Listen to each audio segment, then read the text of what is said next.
Bye, guys. Bye. Bye, Ronald. And that was Ron with the weather. Back to you in the studio, Chris.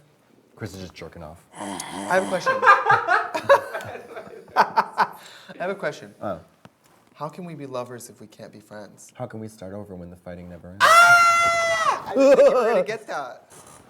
Michael Bolton. No bitch. Energy. What was that?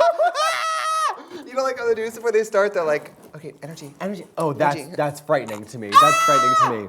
Hi, I'm the reason your dad left and the reason you are left-handed. Trixie Mattel. And I'm a swollen-thighed zookeeper who can't get. Wait. Hold on. Let me try. And I'm a swollen-thighed zookeeper who can't wait to wiggle her digits into that primate pen. Katya. Do you know what that means? It doesn't mean anything. What does it mean? I mean, it's just what it says. So it just, okay, so English, great. And welcome to the show where we talk about whatever we want. Because it's our show. Not yours. Meow. In pose. What are you talking about today? Bitch, we're talking about the jobs we had before we were famous. You guys, before you started watching our series, before Drag Race, before we were even drag queens, because we've been drag queens a lot longer than you've been aware of us. Yeah. We had normal jobs. Yeah. I've worked in Normal? food service. Okay. I've worked in retail. Same. I've had some weird ones, and I bet you I can top yours. Oh, game on, bitch. Actually, I wouldn't be surprised if I went toe-to-toe with you, although, what is my leg up on you?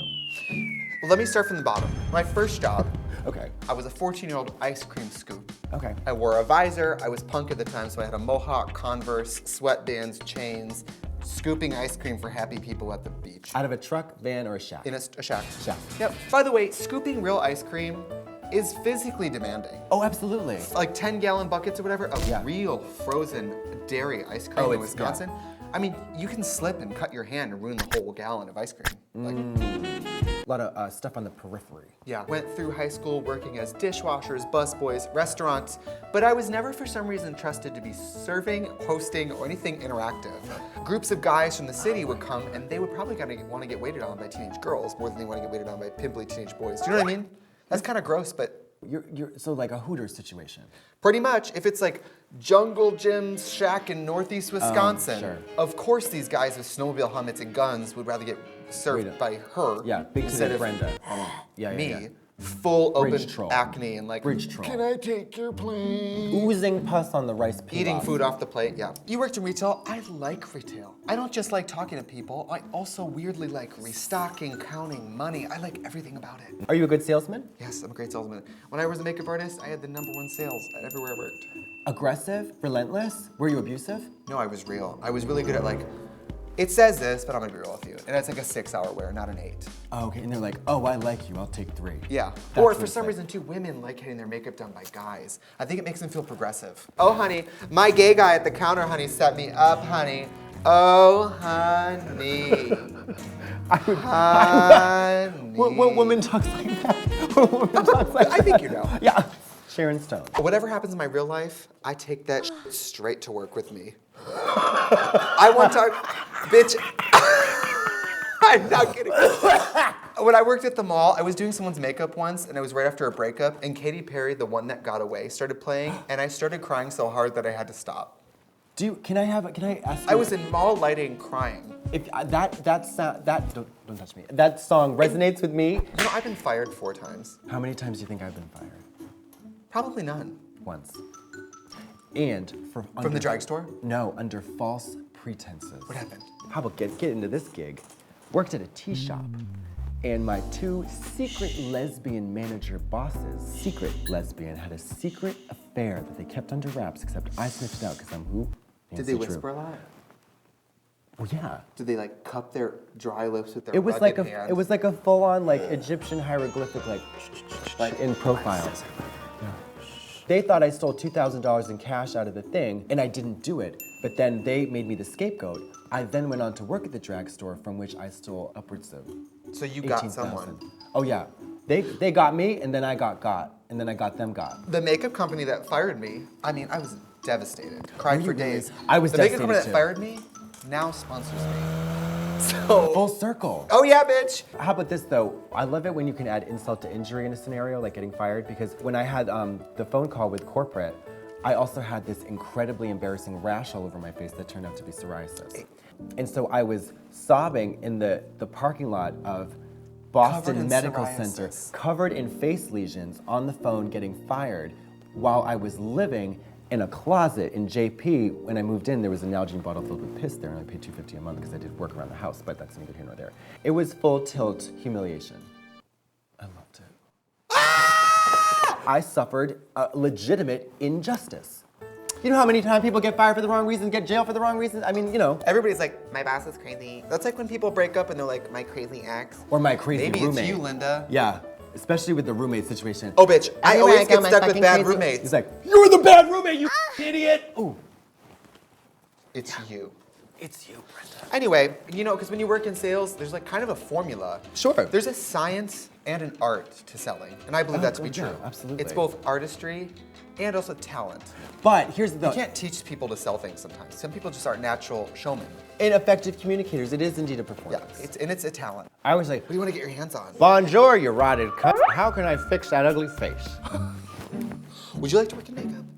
I would know. Actually, in my nightmare scenarios, late at night, I have to apply Lancome makeup to 75-year-old white women who are going to the Academy Awards. I did that a lot, but you know what? No, you did not. You're In like, all kind of- maybe you could try a lip liner or a veil. Yeah, seriously. Have you ever thought about hiding behind a sheet of vinyl siding? What about wearing your glasses, but like tinted? Getting a burglary, full Yeah. face mask. Or just Alyssa Edwards that just hold your mouth like this? Create folds in your chin to distract them. Yeah, totally. As a natural born salesman and a very talented one, what the hell does this little white boy know about my face? Here's the truth about sales. It's about confidence. Yeah. And it's about genuinely finding a way to be interested in matching someone with the right product. Genuinely. It sells itself if Genuinely. you meet their needs. But what if you're trying to sell horse? Do you have an ethical I do it every day. I do it every I'm doing it now. Hello. You know what I think it comes from? When I was younger, I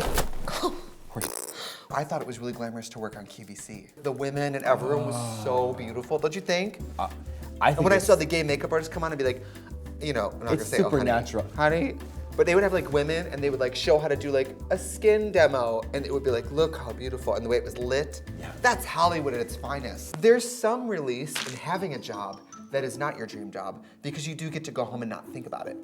Okay. You mentally punch out, you go home Yeah. and live your life. You leave it at yeah, exactly. When you're self-employed, it's wonderful, but you Oh, never have a day bitch, off. that's really. right. That's actually something that I'm struggling a ton with right now. It's hard to take a day off when I don't have a day off. I'm saying that not as a complaint, but because it's what I've always wanted. But you're right. There's a really, really tricky inherent problem there because there's you do something never take the releasing job off. about punching out and being like, I'm done for the day. Yeah, it's tough though to work a shitty job. But I think I sound like a grandpa or a dad or uncle or whatever. But it builds character. Okay, bye. No, you're right. No, you're right. Don't get mad at me. Oh my God. I will say, Ding. Well, I think the one of the strange and unusual aspects of our job, A, could be that it's not quite a job, and B, it is a job, but C, part of it is about being a person. oh, Part of our job is literally the mechanics of being a person. Some people are fans of you, but some people are fans of you. in real world, I'm a creeper. I'm a definition of a creeper. I'm there in a trucker vest with a toothpick in my mouth, sipping straight tequila, talking to no one, not even the person I came with. That's the woman for me.